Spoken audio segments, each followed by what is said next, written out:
When John Wick premiered back in 2014, it changed action movies forever. Chad Stahelski and David Leitch made an action movie that, on paper, could have been just another generic Keanu Reeves flick, but it proved to be so much more. Gun Fu has been around for quite some time, with filmmakers like John Woo, Robert Rodriguez, and the Wachowski sisters integrating the style into their films. But in the years after John Wick, it felt like every action movie wanted to utilize it. And why wouldn't they? It looks extremely badass. John Wick also spawned a lot of films that have been dubbed as rip-offs, some even produced by Leitch himself. Surely there were some bad ones. Just look at the abysmal Love Hurts. Although a lot of them turned out to be fun, uber-violent blockbusters that harken back to the 80s and 90s brand of action that starred Arnold Schwarzenegger or Jean-Claude Van Damme. From Atomic Blonde, Sisu, and even Santa got in on the action with Violent Night.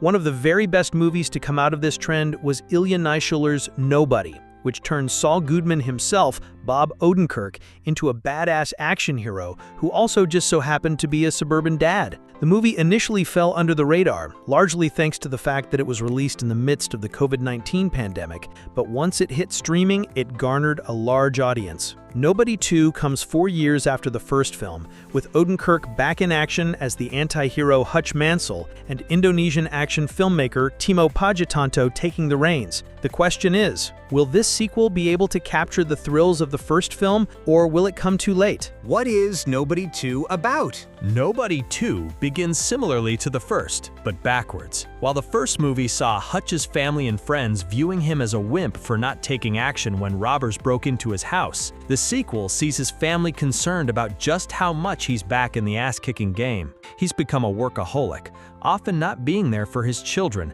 Brady and Sammy, when they need him, and not being able to spend any relaxing romantic nights with his realtor wife, Becca. It's not Hutch's fault necessarily. He's trying to keep his family safe, as his government handler, the barber, tells him he still has to pay off a $30 million debt after burning the Russian mafia's cash flow. Simultaneously, he's also at risk of losing his family. In a gesture to spend more time with his wife and kids, he takes them and his father David on a vacation to the world's oldest water park, Wild Bill's majestic Midway and Water Park in Plummerville, Wisconsin. It also happens to be the one place that David took Hutch and his adoptive brother Harry to as kids. On the first night, Brady gets into a fight with Max, the son of the resort's owner, Henry, which ends with an employee hitting young Sammy. Despite promising his wife that he'd not get into any fights, Hutch's fury bubbles up, leading him to brutally attack the bullies and the employees. This quickly catches the attention of Henry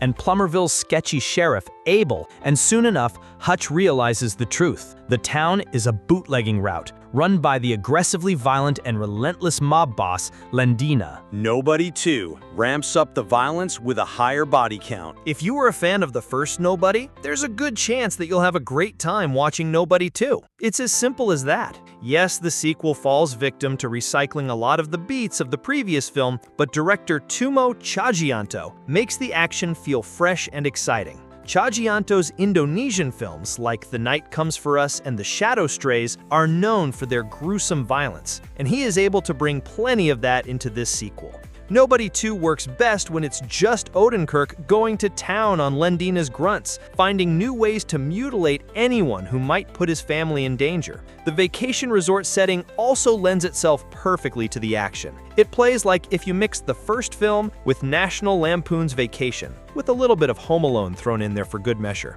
Remember that brutal fight on the bus in the first film? Of course you do. Well, this sequel has a scene similar to that, but on a duck boat. It's derivative for sure, but Tjahjanto's knack for finding creative ways to show off violence makes it work extremely well. This is a sequel that knows exactly what its audience wants, and delivers it in a brisk 90 minutes. It starts with Odenkirk angrily mauling a man with an axe and ends with an explosive third-act battle depicting unique ways to kill a man at a water park. It starts fast and never quits. Plus, you get the pleasure of seeing a kimono-wearing Riza fighting men with a samurai sword. Nobody 2 repeats some of the first film's flaws, but improves on others. There's so much for action junkies to appreciate in Nobody 2, but it sometimes falls victim to repeating some of the mistakes of the first film. While Nielsen gets more to do as Becca than she did in the first film, even getting in on the action herself, most of the new cast members aren't given as much to work with. Stone is electric as Landina,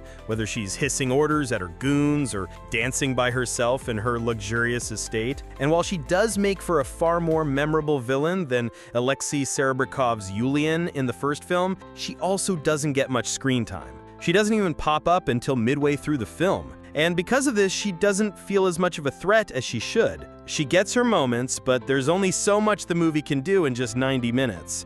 The first Nobody also found clever ways to segue into dark humor naturally, but the sequel largely resorts to one-liners that, while they may be intentionally corny, still cause your eyes to roll just a bit. Most of the plot is also clearly telegraphed throughout. Outside of the violence, there's nothing that will surprise you. Still, it's undeniable that Odenkirk is perfect for the role of Hutch Mansell, so much so that you will likely be more than willing to look past a lot of the shortcomings. The novelty of seeing Odenkirk shooting Uzis, punching and kicking henchmen, and even getting bloodied up himself, all while sipping coffee from a travel mug, or in this case, a glass of wine, since this is a vacation movie after all, has not worn off in the slightest. RZA and Lloyd also continue to be major highlights as David and Harry, who look just as cool and convincing as their co-star. So while the familiarity is felt throughout, it's hard not to cheer, chuckle, and cringe at all the chaotic mayhem that unfolds in Nobody 2. It's not trying to be anything other than an ultra-violent late summer action flick. And if you go in expecting to watch some gnarly kills, brutal fistfights, and gun-fu, you'd have to think pretty hard to feel disappointed. Nobody 2 opens in theaters on August 15th.